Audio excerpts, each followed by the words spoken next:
नमस्कार सगळ्यांना मकर संक्रांतीच्या हार्दिक शुभेच्छा। सर्वप्रथम तर महाराष्ट्राचे मुख्यमंत्री माननीय श्री उद्धवजी ठाकरे साहेब यांच्या तब्येतीकरता आम्ही सर्व शुभेच्छा देतो।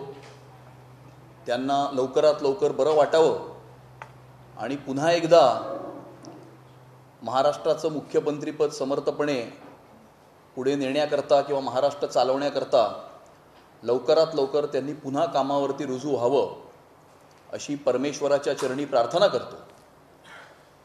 आणि त्याबरोबर माननीय मुख्यमंत्र्यांना मुंबईकरांच्या वतीनं धन्यवादही देतो की 25 वर्षानंतर का होईना पण त्यांनी काल एक गोष्ट स्वीकार केली की तिळगुळ दिल्याशिवाय काम होत नाही असं ते स्वतःच काल म्हणाले। आणि 25 वर्षानंतर एका गोष्टीचा ॲक्सेप्टन्स त्यांनी दिलेला आहे की तिळगुळ दिल्याशिवाय काम होत नाही। खरं तर त्यांची तब्येत बरी नसताना त्यांच्यावर कुठल्याही प्रकारची टीका करायची नाही असा एक निर्णय आम्ही केलेला होता, परंतु काल त्यांनी अनेक टीका केल्यामुळे त्याला एक छोटंसं उत्तर देणं हे बंधनकारक आहे। आणि त्यामुळे प्रश्न विचारायला अक्कल लागत नाही हे अगदी बरोबर आहे। आणि हे आम्हाला म्हणजे भारतीय जनता पक्षाला किंवा भारतीय जनता पक्षापेक्षा जास्त हे कोणाला माहिती आहे, कारण 5 वर्ष सत्तेमध्ये बरोबर असताना माननीय देवेंद्रजी ज्या वेळेला मुंबई शहरासाठी कोस्टल रोड असेल, मेट्रो असेल किंवा 500 फुटाच्या घरांचा निर्णय असेल हे जेव्हा करत होते त्यावेळेला अनेक प्रकारचे प्रश्न हे विचारले जात होते। मांडीला मांडी लावून बसून हे प्रश्न विचारले जात होते आणि माननीय देवेंद्रजींनी केलेल्या कामाचं श्रेय घेण्याचं काम आज जे करत आहेत किंवा मोदी सरकारमध्ये 5 वर्ष एकत्र बसून सत्तेमध्ये राहून मंत्रिपद भोगून प्रश्न विचारायलाही अक्कल लागत नसते। आणि त्यामुळे सचिन वाझे हा ओसामा बिन लादेन नाही असं म्हणायलाही अक्कल लागत नसते। कोविडमध्ये टक्केवारी घेण्यासाठीही अक्कल लागत नसते किंवा दर आठवड्याला स्टँडिंग कमिटीच्या 5% जगण्यासाठीही अक्कल लागत नसते। आणि सहकार्यांवरती अभिमान आहे, चांगली गोष्ट आहे। यशवंत जाधव सारख्या सहकार्यांवरती त्यांना अभिमान असेलच। आयटीच्या इन्व्हेस्टिगेशन रिपोर्टमध्ये ज्यांच्यावरती 15 कोटी रुपये 15 कोटीचं मनी लॉन्डरिंग करण्याचा एव्हिडन्स आणि त्याच्यामध्ये ते जबाब नोंदवले गेले आहेत आणि प्रधान डीलर्स प्रायव्हेट लिमिटेड नावाच्या कंपनीचे शेअर्स आपल्या मुलांच्या नावाने करून अनसिक्युअर्ड लोन्स दाखवून कशा प्रकारे 15 कोटीची गोलमाल केलेली आहे, म्हणजे स्टँडिंग कमिटीच्या टक्केवारीतनं मिळवलेला पैसा हा कसा त्या ठिकाणी हा फिरवलेला आहे। अशा सहकार्यांवरती अभिमान तर असेलच आणि त्यांच्याबद्दल अभिमान असण्यासाठी ही चांगली गोष्ट आहे। आणि ज्या स्टँडिंग कमिटीच्या अध्यक्षांवरती कालच भारतीय जनता पक्षाने अविश्वासाचा जो ठराव हा मांडलेला आहे त्या स्टँडिंग कमिटीमध्ये तसं तर गेल्या 25 वर्षामध्ये स्टँडिंग कमिटी ही वसुली कमिटी तर झालेली आहेच, परंतु गेल्या काही दिवसांमध्ये उदाहरणार्थ जो टॅब असतो जो 6,000 रुपयाला 2015 साली मुंबई महानगरपालिका टॅब विकत घ्यायची त्याच टॅबचे आज पर टॅब 20,000 रुपयाचं टेंडर ज्यांनी काढलं किंवा पोयसर नदीच्या आधीचा एस्टिमेट जो 500 कोटी रुपये होता तो 1500 कोटी रुपयापर्यंत जो नेण्यात आला आणि ट्रेंचिंगमध्ये भारतीय जनता पक्षाने आवाज उचलल्यानंतर आणि आधीच प्रेडिक्ट केलं की या लोकांना कंत्राटं मिळणार आहेत आणि ते रिटेंडर करावं लागलं आणि त्याच्यामुळे मुंबई महानगरपालिकेचे किंवा मुंबईकरांचे 136 कोटी रुपये वाचले. त्याच्यापासून अजून तुम्हाला मी एक माहिती देतो की मिठी नदीच्या पॅकेजमध्ये सुद्धा जे 2000 कोटीचं पॅकेज आहे त्याच्यामध्ये मी आतापासूनच तुम्हाला सांगतो की मिशिगन इंजिनियर्स आणि म्हाळसा या 2 कंपन्यांना ते टेंडर मिळणार आहे, मी आज जाहीर करतो. आणि हे सगळं रिगिंग जे आहे म्हणजे महापालिकेच्या प्रत्येक खात्यामध्ये हा सचिन वाझे बसलेला आहे. तो यशवंत जाधवच्या रूपामध्ये सचिन वाझे आहे, इक्बाल सिंग चहलच्या रूपामध्ये आहे आणि नवीन तिकडचे सचिन वाझे जे वेलारुसू ॲडिशनल कमिशनर आहेत, ज्यांना मनोज शर्मा नावाचे कुणीतरी व्यक्ती हे कुठून तरी इन्स्ट्रक्शन्स घेतात आणि वेलारुसूना पास करतात आणि मग वेलारुसू कमिशनर आणि यशवंत जाधव असं हे त्रिकूट मिळून ज्या प्रकारे टेंडर्स रीक करून हा जो भ्रष्टाचार, ह्याची वसुली, ही जी वाझेगिरी जी मुंबई शहराच्या स्टँडिंग कमिटीमध्ये गेल्या 25 वर्षापासून चालत आलेली आहे, दर वर्षाला किमान 6000 कोटी रुपयाचे टेंडर्स मिनिमम, हे कमीत कमी आकडा मी तुम्हाला सांगतोय की एका वर्षामध्ये स्टँडिंग कमिटीमध्ये किमान 6000 कोटीचे टेंडर्स हे पास होतात. आणि 25 वर्षाचा आपण जर हिशोब लावला तर फक्त स्टँडिंग कमिटीच्या मार्फत किमान 1.5 लाख कोटीचा भ्रष्टाचार हा सत्ताधाऱ्यांनी गेल्या 25 वर्षामध्ये मुंबई शहरामध्ये करण्याचं हे काम हे त्यांनी केलेलं आहे. आणि या सगळ्या कारभाराच्या विरोधामध्ये भारतीय जनता पक्षानं स्टँडिंग कमिटीच्या चेअरमनच्या विरोधामध्ये अविश्वासाचा प्रस्ताव आणलेला आहे.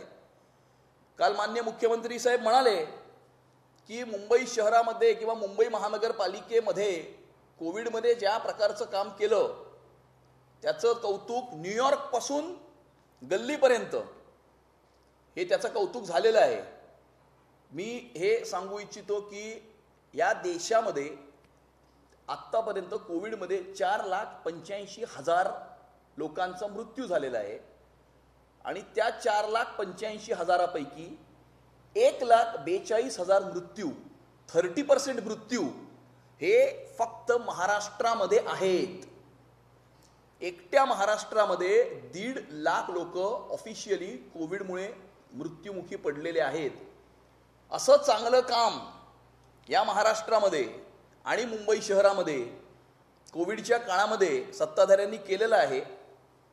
आणि कोविडच्या माध्यमातून सुद्धा गेल्या 1.5 वर्षामध्ये 3,000 कोटीचा भ्रष्टाचार, म्हणजे ह्यांनी ऑक्सिमीटर नाही सोडले, ह्यांनी थर्मोमीटर नाही सोडले, ह्यांनी पीपीई किट्स नाही सोडली, ह्यांनी बॉडी बॅग्सही सोडल्या नाहीत. आणि कोविड केअर सेंटरची कहाणी कुणाला कशा प्रकारे कुणाच्या नातेवाईकाला एक जी गँग मुंबई महानगरपालिकेमध्ये काम करते त्या गँगला हे काम देऊन एक तर कोविड केअर सेंटर असं होतं महालक्ष्मीचं ज्याचं उद्घाटन माननीय मुख्यमंत्र्यांनी केलं आणि एकही रुग्ण दाखल न करता ते कोविड केअर सेंटर हे बंद करण्यात आलं. आणि त्यामुळे प्रत्येक ठिकाणी मग ते बीकेसीत असेल, नेस्कोमध्ये तर कोविड केअर सेंटरचं काम करण्याचं काम एका हॉस्पिटल मॅनेजमेंट कंपनीला नाही परंतु एका बिल्डरला ते सेंटर उभारण्याचं काम हे मुंबई महानगरपालिकेमध्ये देण्यात आलं. आणि कोविडमध्ये डिझास्टर मॅनेजमेंटचे नियम लावून कोणतेही टेंडर्स न मागवता, शॉर्ट नोटीस टेंडर्स न मागवता डायरेक्टली काम देणं हे त्यांनी केलेलं आहे. ओशिवरा नदीमध्ये सुद्धा 500 कोटीच्या त्या टेंडरमध्ये शपूरजी पालनजीला आधी ते टेंडर दिलं गेलं होतं. टेक्निकल कारणाकरता ते टेंडर रद्द करून ते नंतर मिशिगन इंजिनियर्स आणि म्हाळसा यांच्या जॉईंट व्हेंचरला ते टेंडर देण्यात आलं. त्यामुळे अशा प्रकारे रीक करून मला असं वाटतं की येणाऱ्या मुंबई महानगरपालिकेच्या निवडणुकीमध्ये आपला पराभव होईल आणि मुंबई महानगरपालिकेतली सत्ता आपली राहणार नाही. आणि त्यामुळे मुंबईकरांचा किंवा मुंबई महानगरपालिकेचा जो मलिदा आहे तो मलिदा लाटण्याचं आपलं बंद होईल. ह्या भीतीने ज्या प्रकारे हे टेंडर्स काढले जातात, हजारो कोटी रुपये मुंबईकरांचे लुटण्याचं काम हे जे करत आहेत, आणि ज्या घाईने, म्हणजे प्रभाकर शिंदे बोलतीलच की 3 दिवस आधी प्रस्ताव द्यावा लागतो सदस्यांना, हे 10 प्रस्ताव तर आदल्या दिवशी रात्री आणून त्याच्यावर कोणत्याही प्रकारची चर्चा न करता डायरेक्टली हे पास करण्यात येतात. आणि त्यामुळे भीती आहे की आपल्याला याच्या पुढे हा मल्लीदा लाटता येणार नाही, आणि त्यामुळे जेवढं आपल्याला ओरबडता येईल तेवढं ओरबडायचं काम हे सत्ताधारी शिवसेना मुंबई महानगरपालिकेमध्ये करत आहे. या सगळ्या प्रकरणाच्या विरोधामध्ये भारतीय जनता पार्टी न्यायालयामध्ये दाद तर मागेलच, परंतु येणाऱ्या काळामध्ये जनतेच्या न्यायालयामध्ये सुद्धा आम्ही त्याची दाद मागू. आणि त्यामुळे गेल्या 25 वर्षामध्ये खड्ड्यात घातली मुंबई, नाल्यात बुडवली मुंबई आणि विकून खाल्ली मुंबई, अशा या 3 वाक्यामध्ये गेल्या 25 वर्षामध्ये जी वाझेगिरी, जी लूट, जी वसुली ही मुंबई महानगरपालिकेमध्ये सुरू आहे. आणि हे करणाऱ्यांवरती ज्यांना अभिमान आहे, याच्या विरोधामध्ये येणाऱ्या काळामध्ये भारतीय जनता पार्टी जनतेच्या न्यायालयामध्ये दाद मागून मुंबईकर जनता यांना उखडून फेकल्याशिवाय राहणार नाही, असं आम्हाला आजच्या या पत्रकार परिषदेच्या माध्यमातून नमूद करायचं आहे. याच्यानंतर प्रभाकर शिंदे स्टँडिंग कमिटीतल्या मुद्द्यांबद्दल डिटेलमध्ये त्याचं वर्णन करतील. नमस्कार. माझे मित्र आमदार अमित साटम, पक्षनेता विनोद मिश्रा, प्रभारी भालचंद्र शिरसाट, स्थायी समितीच्या सदस्या ज्योती आळवणी, राजश्री शिरवडकर आणि सर्व पत्रकार मित्रांनो, सगळ्यात प्रथम आपल्याला सगळ्यांना मकर संक्रांतीच्या अतिशय हार्दिक शुभेच्छा देतो. काल माननीय मुख्यमंत्री असं म्हणाले की आमचा कारभार हा अत्यंत उघड आहे, यात लपवा छपवीसारखे काहीही नाही, जे काय आहे ते तुमच्या समोर आहे, मग लपवा छपवी कशाला हवी. सर्व कामे जनतेला कळणे महत्त्वाचे आहे.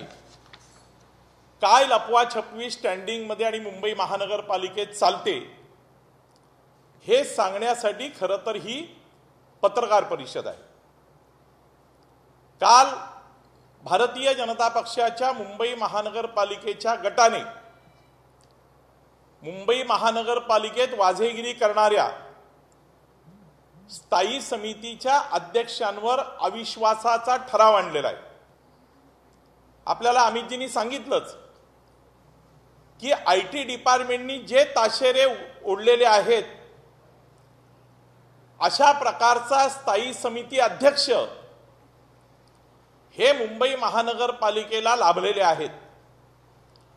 आणि मग काल अविश्वासाचा प्रस्ताव का आणला, तर नियम, कायदे, परंपरा हे सगळे पायदळी तुडवून केवळ आणि केवळ भ्रष्टाचार करण्यासाठीच, किंबहुना पुढच्या वेळेला मुंबई महानगरपालिका ही आपल्या हातातून निसटेल, मग घाई करण्यासाठीच स्थायी समितीचा आणि मुंबई महानगरपालिकेचा सध्याचा कारभार सुरू आहे.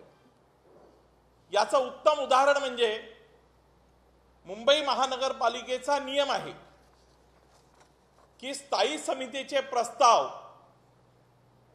हे मुंबई महानगरपालिकेच्या स्थायी समितीच्या सदस्यांना 3 दिवस अगोदर मिळाले पाहिजेत. त्यानंतर जे तर प्रस्ताव मिळाले तर त्यावर स्थायी समितीच्या सभेमध्ये नियमाने चर्चा करण्यात येत नाही. काल किमान 10 प्रस्ताव हे सदस्यांना आदल्या रात्री मिळाले होते. विनोद मिश्रा आणि राजश्री शिरवडकर यांना तर ते प्रस्तावच मिळाले नाही. आम्ही स्थायी समितीच्या अध्यक्षांना बैठक सुरू होण्यापूर्वीच एक पत्र दिलं, जे पत्र माझ्या हातामध्ये आहे, आणि या पत्राद्वारे आम्ही त्यांना विनंती केली की हे प्रस्ताव नियमाप्रमाणे आजच्या बैठकीत चर्चेला घेण्यात येऊ नयेत, तरीही स्थायी समिती अध्यक्षांनी त्याच्यापैकी 2 प्रस्ताव कोणतीही चर्चा न करता पास केले. मला मुख्यमंत्र्यांना विचारायचं आहे की ही लपवाछपवी कशासाठी आणि ही घाई कशासाठी? ही घाई केवळ एवढ्यासाठीच केली जाते की त्यामध्ये स्थायी समितीच्या अध्यक्षाला आणि सत्ताधारी शिवसेनेला भ्रष्टाचार करायचा आहे. दुसरा विषय जो आहे, मुंबई महानगरपालिकेत शैक्षणिक विद्यार्थ्यांना टॅब देण्याचा विषय आहे. 2015 साली जे टॅब 6,579 रुपयाला दिले गेले, 2017 मध्ये जे टॅब हे 10,000 रुपयाला दिले गेले, त्या टॅबची आजची किंमत ही 20,000 रुपये. पूर्वीच्या टॅबमध्ये जे दोष होते त्या दोषाबद्दल आम्ही प्रश्न विचारले होते. 23 ऑगस्टला आमचं पहिलं पत्र आहे, 5 जानेवारीला दुसरं पत्र आहे आणि 14 जानेवारीला तिसरं पत्र आहे. पण यामध्ये सुद्धा केवळ भ्रष्टाचार करायचा म्हणून कोणत्याही सदस्याला कोणतेही प्रश्न न विचारू देता हा प्रस्ताव संमत करण्यात आला. या शहरामध्ये 2250 कोटीचे रस्ते हे मुंबई महानगरपालिकेच्या स्थायी समितीमध्ये कोणत्याही प्रश्नाची उत्तरं न देता मंजूर केले गेले. भारतीय जनता पक्षाने याच्यावर प्रश्न विचारले होते. गेल्या 25 वर्षामध्ये 21,000 कोटी रुपये मुंबईच्या रस्त्यांवर खर्च झालेले आहेत, पण आजही मुंबईकरांना दर्जेदार रस्ते मिळत नाहीत. आम्ही हे प्रश्न विचारले की याच्या अगोदरच्या रस्त्यांचा दर्जा काय आहे, दक्षता विभागाचे अहवाल काय आहेत, किती रस्ते अपूर्ण आहेत, किती रस्ते पूर्ण झालेले आहेत, किती रस्त्याचं अधिदान केलेलं आहे. सगळ्या प्रस्तावांमध्ये या प्रश्नाची उत्तरं नाहीत. या रस्त्यांची गुणवत्ता काय आहे, या रस्त्यांच्या गुणवत्ता तपासणीसाठी कोणती स्कीम आहे, कोणत्याही प्रश्नाची उत्तरं आजपर्यंत दिली गेली आहेत. मग मला प्रश्न विचारायचा आहे, ही लपवाछपवी कुणासाठी? ही लपवाछपवी ही केवळ मुंबई महानगरपालिकेत भ्रष्टाचार करण्यासाठी. कोविडचे विषय मुंबई महानगरपालिकेत येतात. मुंबई महानगरपालिकेचा हा नियम आहे की 72(3) अन्वये मुंबई महानगरपालिकेच्या स्थायी समितीला या विषयाचं सविस्तर वर्णन हे 15 दिवसात कळवायला पाहिजे. 1 वर्ष या प्रस्तावांची माहिती ही स्थायी समितीला मिळालेली नाही. सगळे कायदे डावलून हे प्रस्ताव मंजूर नेमके कुणासाठी केले जातात, कशासाठी केले जातात, ही लपवाछपवी कशासाठी? तर केवळ मुंबई महानगरपालिकेत भ्रष्टाचार करण्यासाठी. काल मुंबई महानगरपालिकेच्या पटलावर पोयसर नदीचा विषय आला, जो विषय मुळामध्ये 540 कोटींचा होता. तो प्रस्ताव आज 1100 कोटींचा झालेला आहे, दुप्पट किंमत झाली. या विषयावर भारतीय जनता पक्षाने अनेक प्रश्न विचारले. मूळ किंमत दुप्पट कशी झाली? सेवा रस्त्यांचं बांधकाम आपण कशा पद्धतीने करणार आहोत? सेवा रस्ता हा अतिक्रमण मुक्त आहे का? या कंत्राटदाराला कोणत्या प्रकारचा अनुभव आहे? या कंत्राटदारांनी जर 50 कोटीची कामं केली असतील तर 1100 कोटींची कामं तो कशी करणार आहे? याही विषयावर कोणतीही चर्चा न करता हा प्रस्ताव पास झाला. मुंबई महानगरपालिकेत ज्यावेळेला ऑनलाईन बैठका सुरू झाल्या त्याच वेळेला भारतीय जनता पक्षाच्या गटाने हे पत्र दिलं होतं की ऑनलाईन बैठकांमध्ये कोणत्याही प्रकारची चर्चा होत नाही आणि म्हणून आम्हाला या विषयावर सविस्तर चर्चा करण्यासाठी वेळ द्यावा. पण स्थायी समिती अध्यक्ष हे अतिशय अहंकाराने, भ्रष्टाचाराने बरबटलेले अशा प्रकारचे स्थायी समिती अध्यक्ष अतिशय बेगुमानपणे सगळे नियम, सगळे कायदे, लोकशाही मूल्य पायदळी तुडवून महापालिकेचा आणि स्थायी समितीचा कारभार चालवत असतात. काल आणखीन एक विषय मुंबई महानगरपालिकेच्या पटलावर आला होता. या शहरातल्या उद्यानांचं परिरक्षण. आपल्याला आश्चर्याची गोष्ट सांगतो, अवघ्या काही महिन्यापूर्वी जेव्हा हे प्रस्ताव उणे दराने आले त्यावेळेला ते प्रस्ताव फेटाळले गेले. कारण काय होतं? तर कारण असं होतं की उणे दराच्या निविदा जर स्वीकारल्या तर ते व्यवहार्य होणार नाही आणि मुंबई महानगरपालिकेतला उद्यानांचा दर्जा राखला जाणार नाही. काल पुन्हा तो प्रस्ताव पटलावर आलेला आहे आणि तसाच आहे. 35 ते 40% उणे दराने आहे. भारतीय जनता पक्षाने स्वाभाविक प्रश्न विचारला की 3 महिन्यापूर्वी जर हे दर व्यवहार्य नव्हते तर आज हे व्यवहार्य कसे झाले? कोण लाभार्थी आहे त्याच्यामध्ये? कुणाचा लाभ होणार आहे? कुणाला भ्रष्टाचार करण्यासाठी पुन्हा एकदा मुंबईकरांना फसवलं जातंय? अशा प्रकारचे प्रश्न हे विचारायचे नाहीत का? मुंबईच्या जनतेच्या वतीने भारतीय जनता पक्षाला हे प्रश्न विचारावे लागतील. पण ह्या सगळ्या चर्चेपासून पळ काढला जातो.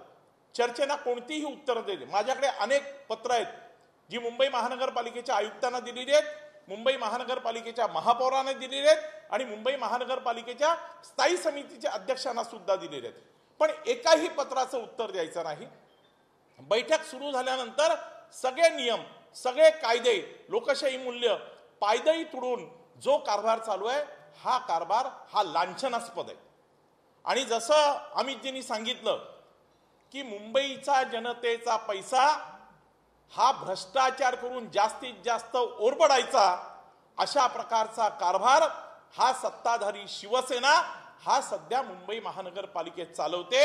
याच्या विरोधात भारतीय जनता पक्षाने हा अविश्वास ठराव आणलेला आहे. माझी आपल्याला सगळ्यांना विनंती आहे की मुंबई जर मुख्यमंत्री हे सांगत असतील की लपवाछपवी कसली, ही लपवाछपवी जी मी आता तुम्हाला उदाहरणासहित सांगितली आणि मला एका प्रश्नाचं उत्तरच मिळालं नाही की 3 दिवसाचा नियम असताना सुद्धा घाई गर्दी कशासाठी? एका रात्रीत जे प्रस्ताव आले ते सकाळच्या बैठकीत पास करावेत, ही घाई कुणासाठी? 540 कोटीचा प्रस्ताव हा 1100 कोटीवर जातो. दुप्पट भाव ज्यावेळेला दिला जातो त्यावेळेला स्थायी समितीच्या सदस्यांना चर्चा करू न देता प्रस्ताव पास करणं, ही घाई कशासाठी? शैक्षणिक विद्यार्थ्यांना टॅब मिळावेत ही आमचीही भावना आहे, किंबहुना आमची ती इच्छा आहे. पण सदोष टॅब जर मिळणार असतील त्याच्यामधलं स्पेसिफिकेशन जर मुंबईकरांच्या समोर येणार नसेल, 6,589 रुपयाचा टॅब हा 20,000 रुपयाला मुंबई महानगरपालिका खरेदी करणार असेल तर त्याची उत्तरं ही जनतेच्या वतीने भारतीय जनता पक्ष तुमच्याकडे मागणार. पण भारतीय जनता पक्षाच्या कोणत्याही प्रश्नाला उत्तर न देता ही घाई एवढ्याचसाठी केली जाते, याचं कारण त्यामागे भ्रष्टाचार दडलेला आहे. आपल्याला तो भ्रष्टाचार करायचा आहे म्हणून ही घाई आहे. म्हणून आमची तुम्हाला विनंती आहे की हे सगळे विषय हे आपल्या मार्फत जनतेपर्यंत जावे, यासाठी पत्रकार परिषद आहे. धन्यवाद.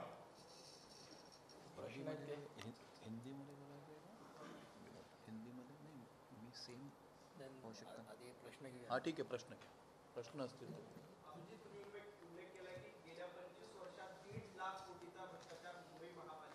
नाही, 3 लाख कोटीचा भ्रष्टाचार झालाय. 1.5 लाख कोटी हा फक्त स्टँडिंग मध्येच झालेला आहे, किमान मिनिमम. हो,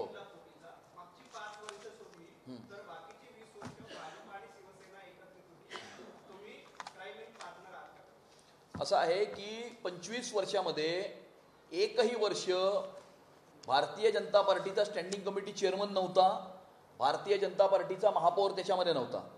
जसं तुम्हाला माहिती आहे की ह्या सगळ्या ज्या पॉवर्स असतात त्या स्टँडिंग कमिटी चेअरमन आणि कमिशनर यांच्याकडे वेस्टेड असतात आणि त्यामुळे ह्याच्यामध्ये भारतीय जनता पक्ष त्याच्यामध्ये काहीही सहभाग नाही. कारण आमचा कधीही स्टँडिंग कमिटी चेअरमन किंवा महापौर गेल्या 25 वर्षामध्ये कधीही नव्हता, नेवर. असं आहे, सत्ता जी कॉर्पोरेशनची असते, तुम्ही जर लोकल सेल्फ गव्हर्नमेंटचे नियम आणि त्याचा जर कायदा जर वाचलात तर त्याची जी सत्ता असते ती सत्ता ही ॲक्च्युली जी असते ती स्टँडिंग कमिटी चेअरमन आणि म्युन्सिपल कमिशनरकडे वेस्टेड असते. उदाहरणार्थ आता हे इथे आपले सगळे नगरसेवक बसलेले आहेत, परंतु हे नगरसेवक इथे बसलेले कुठल्याही फाईलवरती साईन करत नाहीत किंवा कोणताही प्रस्ताव ते पास करत नाहीत. कुठल्याही कामाचा प्रस्ताव महानगरपालिकेच्या हा स्टँडिंग कमिटीमध्ये येतो, स्टँडिंग कमिटीचा चेअरमन तो पास करतो आणि त्याच्यानंतर म्युन्सिपल कमिशनर तो स्टँडिंग कमिटी चेअरमनकडे पाठवतो. त्यामुळे त्याच्यातले जे एक्झिक्युटिव्ह पॉवर्स आहेत ते कमिशनर आणि स्टँडिंग कमिटी चेअरमनकडे आहेत, नगरसेवकांकडे नाहीत.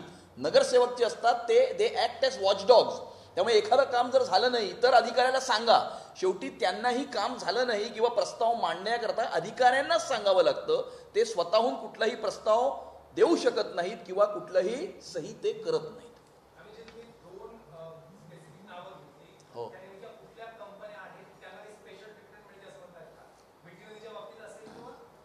असं आहे की शर्माजी नावाचे कोणीतरी एक व्यक्ती आहेत, आपण त्याची माहिती घ्या. ते कुणाकडनं इन्स्ट्रक्शन्स घेतात आणि ते इन्स्ट्रक्शन्स कमिशनर, ॲडिशनल कमिशनर आणि स्टँडिंग कमिटी चेअरमन यांना पास ऑन करतात. आणि तिकडनं आलेल्या इन्स्ट्रक्शन्सच्या अनुसार टेंडर्स रीक केली जातात आणि स्पेसिफिकली ठरलेल्या कंपन्यांनाच ती टेंडर मिळावी अशा प्रकारे ते टेंडर ड्राफ्ट केलं जातं. आणि त्याच्यामध्ये सुद्धा जर काही फसकत झाली, म्हणजे समजा ओशिवरा रिव्हर रिव्हिज्युमिनेशनच्या विषयामध्ये शपूरजी पालनजीला काम एलवन झालं, परंतु त्यांना द्यायचं होतं दुसऱ्याला. त्यामुळे शपूरजी पालनजीला टेक्निकल कारणासाठी त्यांनी बाहेर काढलं, कॅन्सल केलं आणि मग ते काम म्हाळसाला दिलं. त्यामुळे मिशिगन इंजिनियर्स आणि म्हाळसा ह्या त्यांच्या फेवरेट कंपनीज आहेत, ज्या कंपनीज फ्रंट एंडेड आहेत. आणि त्यामुळे महापालिकेतले सचिन वाझे हे तिघे आहेत, पण तो जो सचिन वाझे आतमध्ये आहे आणि हे जे सचिन वाझे आहेत ह्याचे हँडलर कोण आहेत हा सवाल मुंबईकर विचारत आहेत.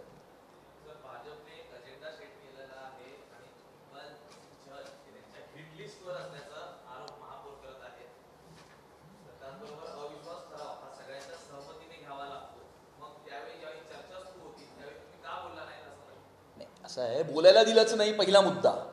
दुसरा मुद्दा, जो भ्रष्टाचार करेल, जो मुंबईला लुटेल, जो वसुली करेल आणि जो वाजिरी करेल असा प्रत्येक व्यक्ती हा भारतीय जनता पार्टीच्या हिटलिस्टवर असेल. आणि जर इक्बाल सिंग चहल हे करत असेल तर तो नक्कीच भारतीय जनता पार्टीच्या हिटलिस्टवर आहे.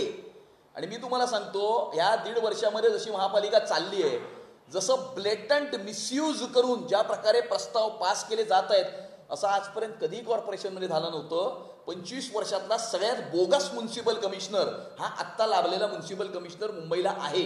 आणि जो भ्रष्टाचार करेल, मी पुन्हा सांगतो, जो भ्रष्टाचार करेल मग तो कुणीही असेल, भारतीय जनता पार्टी कुणालाही स्पेअर करणार नाही आणि प्रत्येक भ्रष्टाचारी हा आमच्या हिटलिस्टवर असेल.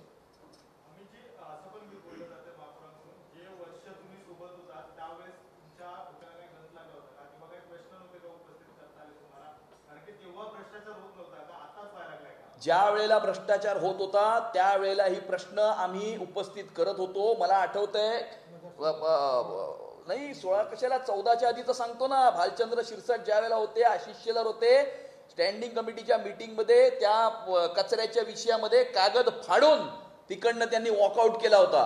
त्यामुळे सत्ता असेल सत्ता नसेल, भारतीय जनता पार्टी सत्ता किंवा अधिकारासाठी काम करत नाही, ती शेवटच्या माणसाला न्याय देण्यासाठी काम करते. आणि मुंबईकरांना न्याय मिळवून देण्यासाठी भारतीय जनता पार्टी कटिबद्ध आहे.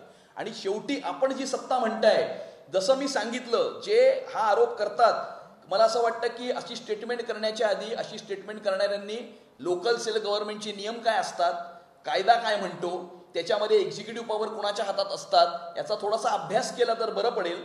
आणि त्यामुळे मला या प्रश्नाचं उत्तर पाहिजे की कुठल्याही प्रकारच्या प्रस्तावावर सही किंवा कुठल्याही प्रकारचा प्रस्ताव मूव्ह नगरसेवक करतात की नाही करतात. कमिशनर प्रस्ताव मूव्ह करतो, स्टँडिंग कमिटी त्याला पास करते, स्टँडिंग कमिटी चेअरमन त्या प्रस्तावाला घेतो. आणि त्यामुळे नगरसेवक, त्यामुळे ही जी सत्ता जी असते ती खरी कॉर्पोरेशनची सत्ता ही कमिशनर आणि स्टँडिंग कमिटी चेअरमनकडे वेस्टेड असते.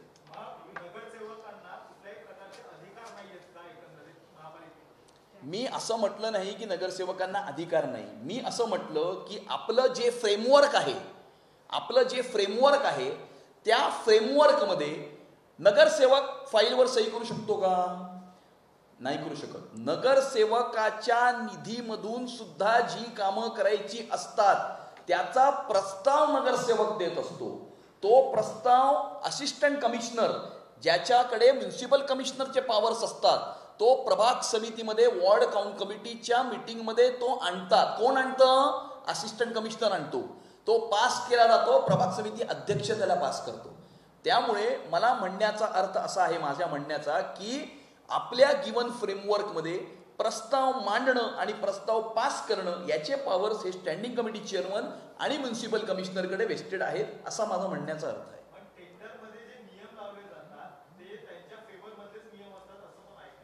ऑफकोर्स आहे. मी काय म्हटलं की पहिलं टेंडरमध्ये अशा कंडिशन्स टाकायच्या जेणेकरून त्यांच्या फेवर्ड कंपनीजच त्याच्यामध्ये क्वालिफाय होऊ शकतील. उदाहरणार्थ ज्या वेळेला कोविडची पहिली लाट होती त्यावेळेला ऑक्सिमीटरचं एक टेंडर होतं. त्याच्यामध्ये त्यांनी अशी कंडिशन टाकली की बॅक लिट एलईडी डिस्प्ले. आता काय असतं ऑक्सिमीटरमध्ये back lit LED display? Digital ह्याच्यामध्ये ते दिसतं, पण त्याच्यात काय बॅक लिट एलईडी डिस्प्ले म्हणजे कुठल्या तरी एक कंपनी आहे जी असं म्हणणार की आमचा बॅक लिट एलईडी डिस्प्ले आहे आणि मग ती बीड करणार आणि बिकॉज त्याच्याकडे बॅक लिट एलईडी डिस्प्ले आहे म्हणून त्याला ते काम मिळणार. उदाहरण दिलं मी तुम्हाला एक. त्यावेळेला मीच तो ऑक्सिमीटरचा मुद्दा काढला होता. मी काढल्यानंतर त्यांनी ते टेंडर रद्द केलं होतं आणि मग कॉर्पोरेट सोशल रिस्पॉन्सिबिलिटीमधनं मीच मुंबई महानगरपालिकेला ऑक्सिमीटर आर्ट ऑफ लिव्हिंगकडनं त्यावेळेला गिफ्ट त्यावेळेला केले होते. सांगण्याचा मुद्दा हा की पहिलं टेंडर रिक करायचं अशा प्रकारे की फेवर्ड कंपनीजला ते लागेल आणि जर त्याच्यामध्ये काही फसगत झाली, फेवर्ड कंपनीला लागलं नाही, तर मग कुठलं तरी टेक्निकल रिझन काढून L1 जो असेल जो तुम्हाला नको आहे त्याला बाजूला करायचं आणि मग आपली जी फेवर्ड कंपनी आहे, म्हणजे ह्या केसमध्ये म्हाळसा इंजिनिअरिंग आहे किंवा मिशिगन आहे, एक कुठला तरी प्रस्ताव आहे ज्याच्यामध्ये म्हाळसा आणि मिशिगनचा जॉईंट व्हेंचर आहे. आता जसं मी आज प्रेडिक्ट करतो ना, मिठी नदीचं 2000 कोटी रुपयाचा आता प्रस्ताव आणणार आहेत आणि तो प्रस्ताव मिशिगन आणि म्हाळसाला त्यांना द्यायचा आहे आणि ह्याचं प्लॅनिंग ऍडिशनल कमिशनर वेदा रसू करत आहेत. त्यांना इन्स्ट्रक्शन शर्माजी देत आहेत. ते कोणाकडून घेत आहेत त्याची माहिती घ्यावी लागेल. त्यामुळे टेंडर्स रिग करून एक रिंग तयार करणं आणि त्या रिंगच्या माध्यमातून कुठल्या तरी कंपनीज जे यांच्या फ्रंट एंड आहेत त्यांना ते मिळवून देणं, ज्याच्याकडून त्यांना तिकडनं बॅकडोरनी जे मिळायचं आहे ते मिळेल. जसं हे 15 कोटी रुपये स्टँडिंग कमिटी चेअरमन वरती आयटीच्या रिपोर्टमध्ये जे आहे, हा त्यांचा मोडस ऑपरंडी आहे.